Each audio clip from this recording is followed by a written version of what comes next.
maaari ba kayong magsitayo para sa ating panalangin? Sa ngalan ng Ama, ng Anak, ng Diyos, at Espiritu Santo. Amen. Ayan, bago tayo magsiupo, maaari bang tingnan ninyo ang inyong ilalim ng mga upuan kung mayroong mga kalat at itapon ito sa tamang basurahan. Tapos na ba mga bata? Opo! Ayan, muli, magandang hapon sa ating lahat. Magandang hapon din po! Ayan, bago tayo dumako sa ating talakayan, atin munang alamin kung mayroon bang liban ngayong araw sa ating klase. Kapag tinawag ko ang inyong pangalan, itataas lamang ang kanang kamay at sasabihin lamang na, naririto po, Joy Batad, Naririto po! Dilima Janice, Naririto po! Rose Ann Brigado. Naririto po! Ayan, magaling! Ako ay natutuwa sapagkat walang liban ngayong araw. Kung ganon, lahat kayo ay mayroong mga bagong matututunan.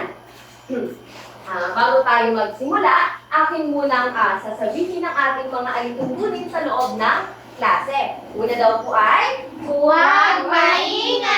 ayan, kapag daw po may nagsasalita, ay huwag daw po tayong maingay upang maintindihan natin ang kanilang mga sinasabi. Ikalawa naman po ay, Igalang ang guro at kapwa mag-aaral! ayan, igagalang daw po natin ang ating mga guro, pati na rin daw po ang ating mga kapwa mag-aaral. Ikatlo naman po ay, Itaas ang kamay kung may nais sabihin! ayan, kapag meron daw po tayo mga nais sabihin, kung gusto natin sumagot, itataas lamang daw po natin ang ating kanang kamay. Alin daw nga po ulit ang ating itataas? Kanang kamay! Ayan, at ang huli naman po ay, umupo ng maayos. Kayo ba ay nakaupo ng maayos? Opo! Sa tingin ko naman ay hindi. Maaari bang umupo ng maayos ang lahat? Opo! Ayan. Bago tayo magsimula, sino sa inyo ang nakakatanda ng ating pinag-aralan noong nakaraang araw? Sige nga, Janice. Patungkol po sa measurement. Ayan, patungkol sa measurement. So, kung natatandaan ninyo ang ating pinag-aralan, ano nga ulit yung measurement? Sige nga, Liza. Ang measurement po ay yung pagkuha po ng sukat sa isang bagay. Tama, mahusay. Bigyan ninyo ng 3 palakpak si Liza. Ayan, bago tayo magsimula sa ating talakayan, mayroon akong ipapakita sa inyo. Nakikita niyo ba kung ano ang aking hawak? Opo!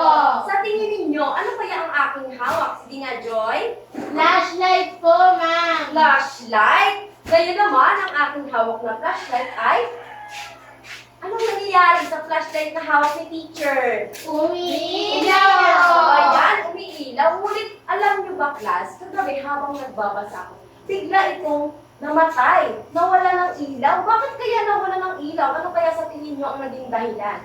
Sige nga. Kundi na ang bombilya. Siguro kung hindi na ang bumbilya. Ano pa kaya? Sige nga, Liza. Baka po lobat, ma'am. Lobat, magagandang hinala. Ngunit, paano kung sabihin ko na bago ang baterya nito at full charge ito, hindi ito lobat? Ano kaya sa tingin niyo ang naging dahilan kung bakit nawala ng daloy ang ilaw ng flashlight na ito? Sige nga, Joy. Baka po may naputol na wire sa loob. Tama! May naputol na wire sa loob sapagkat kapag may naputol na isang bagay sa loob ng isang bagay na ito, kagaya na itong flashlight, maaaring hindi na ito gumana. Ngayon naman, bago tayo dumako sa ating talakayan, mayroon akong ibibigay sa inyong mga simbolo, mga symbol card na inyong bubuuin at hahatiin ko kayo sa 2 grupo. Una, ito ang magiging unang grupo at ikalawa naman ang magiging ikalawang grupo. Inyo itong bubuuin at aalamin upang mabigyan natin ng daloy ang kuryente. Bibigyan ko lamang kayo ng 5 minuto upang gawin ito. Maaari na kayong magsimula.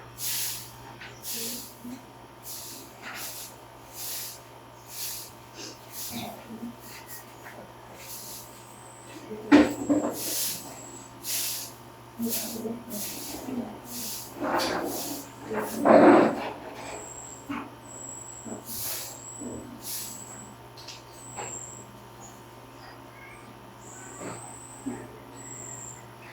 na ba mga bata? Hindi pa po.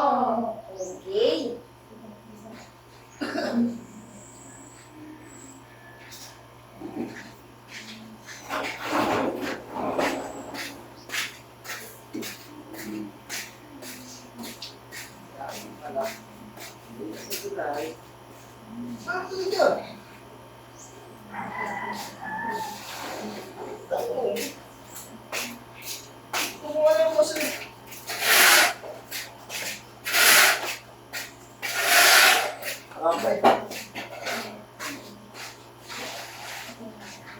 Tapos na ba mga bata? Opo.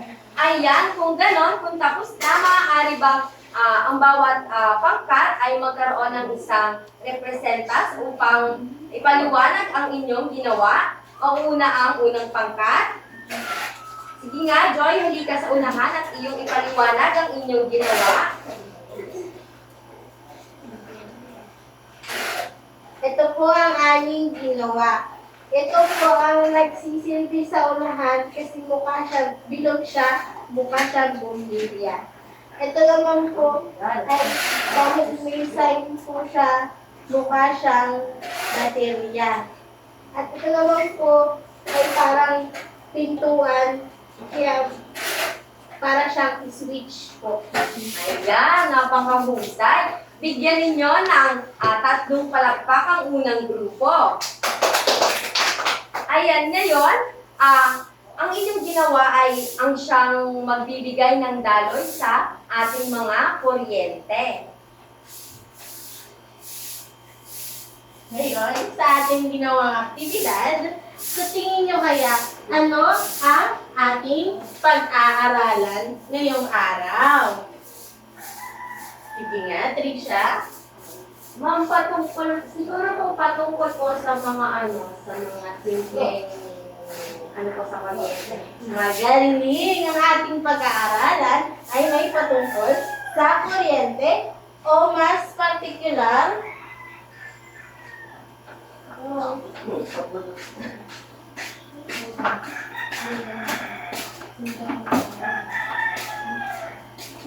sa basic electrical circuit. So, ito ay ang patungkol sa pagdaloy ng electricity sa ating tahanan.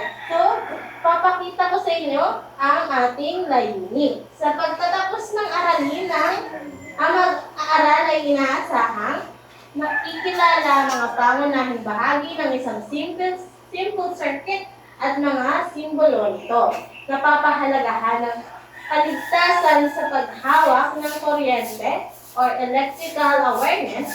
At pangatlo, nakagawa ng isang digital schematic diagram or simple circuit gamit ang presentation o drawing circuit software. So ngayon, ano nga ba ang basic electrical circuit? Pwede ba mabasa po? Sige nga, Liza. Ang basic electrical circuit ay ang isang saradong loop o daanan kung saan dumadaloy ang kuryente. Yes, ang basic electrical circuit ay isa daw pong daanan ng kuryente. Ito po yung wire kung saan dumadaan yung ating kuryente na nagpapagana sa ating bahay. Kung walang kuryente, walang ilaw, walang electric fan na kailangan natin sa ating pang-araw-araw. Makakaya nyo ba ng walang electric fan sa isang araw? Hindi po! Kasi mag-init. Ngayon, tingnan naman natin ang mga bahagi ng electrical circuit. Ang una ay ang pinagmumulan ng enerhiya or source. Sa tingin nyo, ano yung pinagmumulan or enerhiya ng ating mga elektrisidad? Sa ilaw, sa tingin ninyo, saan ang gagaling ang kanyang enerhiya? Sige nga, Trisha. Kapag po, pinipindit po yung Yung ganun po, switch Switch. po. Oo, tama. Kapag pinipindot yung switch, magkakahila. Pero sa pinagmula ng enerhiya, ito daw yung nagbibigay ng lakas o push para umaloy ang kuryente. Ang pinakahabingong halimbawa para sa maliit na circuit ay ang baterya. Dito natin nakuha ang enerhiya para umilaw ang isang bumbilya. Sa ating mga bahay, ito naman ay ang saksakan o outlet. So kapag tayo ay nasa bahay, ang pinagkukuha ng enerhiya natin ay ang mga saksakan o ang mga switch na sinabi ni Tricia. Ngayon, sumunod naman tayo sa daluyan o kawad, conductor wires. Ito daw yung mga nagsisilbing kalsada ng kuryente. Karaniwan itong gawa sa tanso, copper, na nagbabalutan ng plastic. Ang kuryente ay dumadalo sa loob ng wire mula sa source patungo sa load. So, ang mga wire, nakagaya ng nakikita natin, dito sila dumadaloy. Saan daw gawa ang wire? Sa copper o tanso. Kasi, doon dumadaloy o parang siya ang daluyan ng kuryente na pinapalibutan naman ng plastic kasi hindi lumalabas ang electricity sa plastic, hindi siya nagkakandaksyon. Ngayon, ang pangatlo ay ang load or gagamit ng kuryente. Ito ang bahagi ng papalit ng kuryente. Tulad sa ibangan nyo ng enerhiya gaya ng liwanag, init o tunog. Ang pinakamagandang halimbawa daw nito ay ang bumbilya. Kapag tumaan ang kuryente dito, iilaw ito. So ang load daw po, ito yung energy na ibinibigay ng kuryente na nagpapailaw sa isang bumbilya. Next naman natin ay ang control o saklawan o ang switch. Ito daw po yung nag-control kung iilaw ba ang isang bumbilya o hindi. Meron tayong dalawang bahagi nito. Una ay ang closed circuit kapag ito ay naka-on. So makikita natin kapag doon sa pinakita natin larawan, pag nakabukas yung parang pinto, yun ay open circuit kasi nakabukas siya. Pag closed circuit, yun ay naka-on kasi parang bibigyan niya ng tulay yung dalawang wire para makatuloy sila at makapunta doon sa bumbilya. Next naman ay yung open circuit or yung switch off kung saan nakabukas, hindi sila iilaw ang bumbilya kasi hindi nakadikit yung dalawang wire. So, tingnan natin ang dalawang diagram ng simple circuit.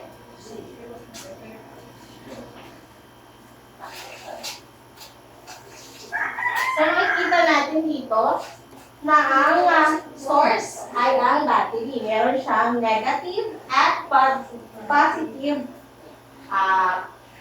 polar. So dito, ito yung wire ang nagko-connecta sa kanila para magkaroon ng energy. Ang switch ang nagko-connecta para sa kanila para hindi siya palaging bukas. Naintindihan niyo po? Opo. Ito naman ang tinatawag nating schematic diagram.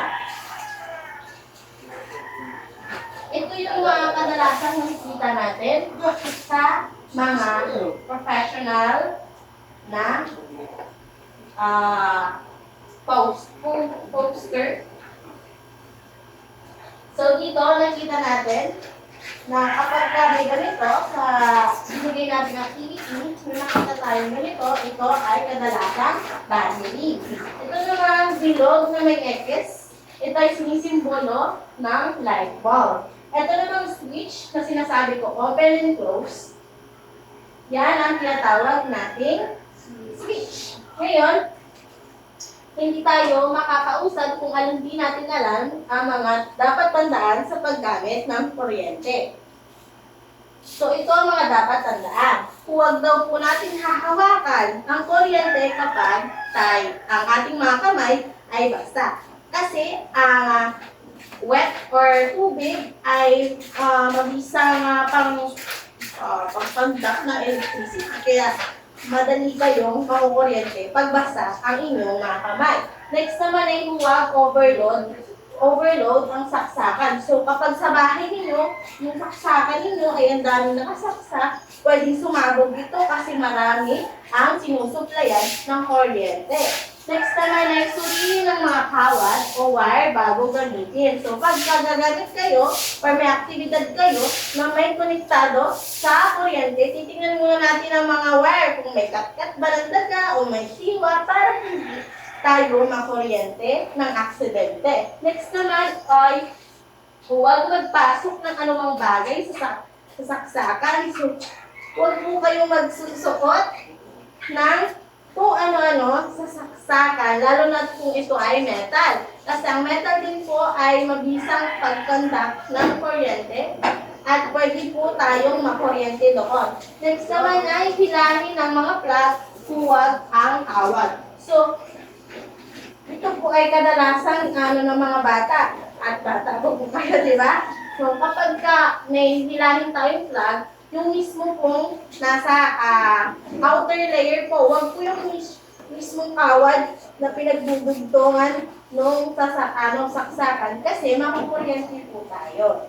At yun lamang po ang ating dapat tandaan. Sa ating bahay, magandang alam natin ng mga bagay nito para maiwas ang pagkakakuryente o pagkaka-aksidente masunog ang ating buong bahay. Ngayon, kung naiintindihan ninyo ang ating na talakayan, ano nga po pala ang simple circuit?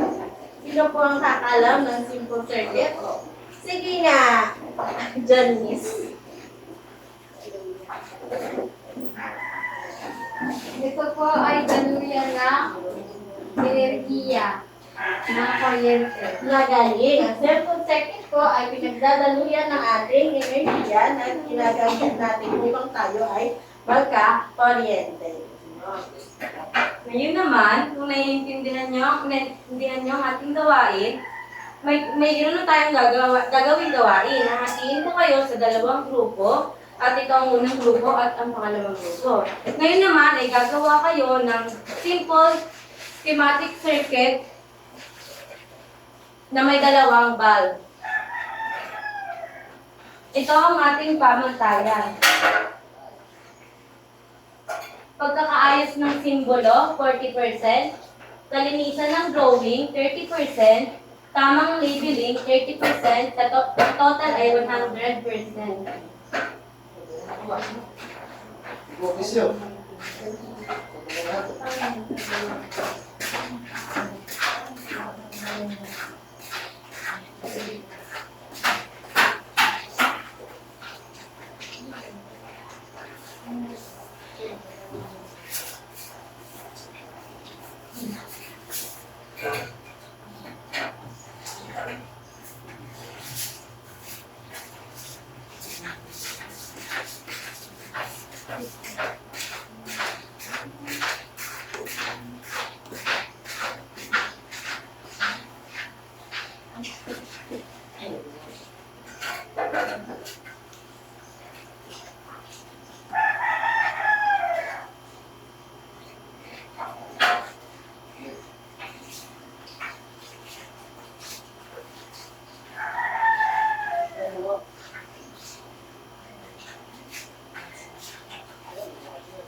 Tapos na ba, mga bata?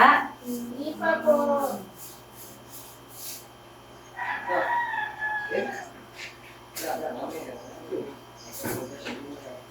Okay.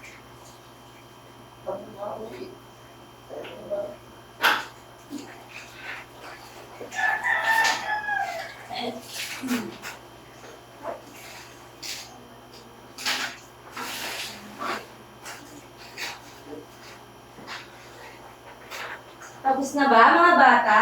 Opo! Sino ang gustong magpresenta ng kanilang drawing sa harapan? Yes, Trisha? Ito po yung aming drawing. Ito po, may dalawa po kaming ilaw. Tinatawag ko ito na light bulb. Tapos po, meron po kaming wire. Tapos po, ito po yung aming switch. Dito po, pipindutin yung on, off. Pag po gusto natin buhayin at patayin yung ating mga ilaw. Tapos kadigsong naman po ng wire. Dito naman po yung battery. Dito po, kukuhain sa battery yung po energy upang mabuhay at mapatay yung mga ilaw. Mahusay. Gusto niyo bang malaman ng inyong nakuhang puntos? Opo! Ang unang grupo ay nakakuha ng 100 at ang pangalawang grupo naman ay 99%. Palakpakan niyo ang inyong sarili. Ngayon naman, naunawaan niyo talaga ang ating gawain, ang ating pinag-aralan. Meron ako dito ang pasasagutan sa inyo.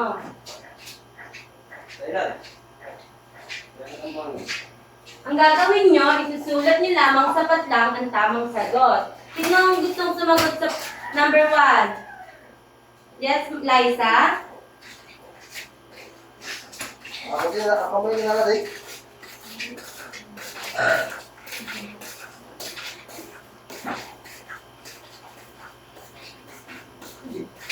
Tama ba ang sagot ni Liza? Opo! Mahusay. Sa pangalawa naman, Rose Ann?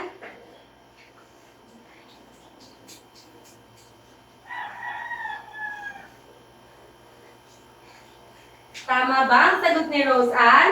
Opo! Mahusay. Sa pangatlo naman, Janice?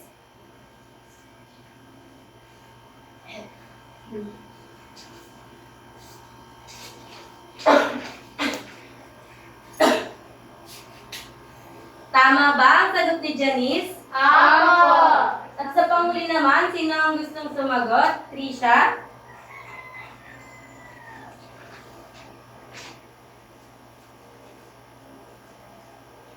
Wire po! Tama ba ang sagot ni Trisha? Opo! Ngayon naman, meron tayong takdang aralin. Sulat ito sa inyong kwaderno. Tapos na ba, mga bata? Opo! Mahusay. Maaari na kayong tumayo para sa ating panalangin. Sa ngalan ng Ama, ng Anak, ng Espiritu Santo. Amen. Maaari na kayong umuwi. Salamat Goodbye, po. class. Goodbye, ma'am!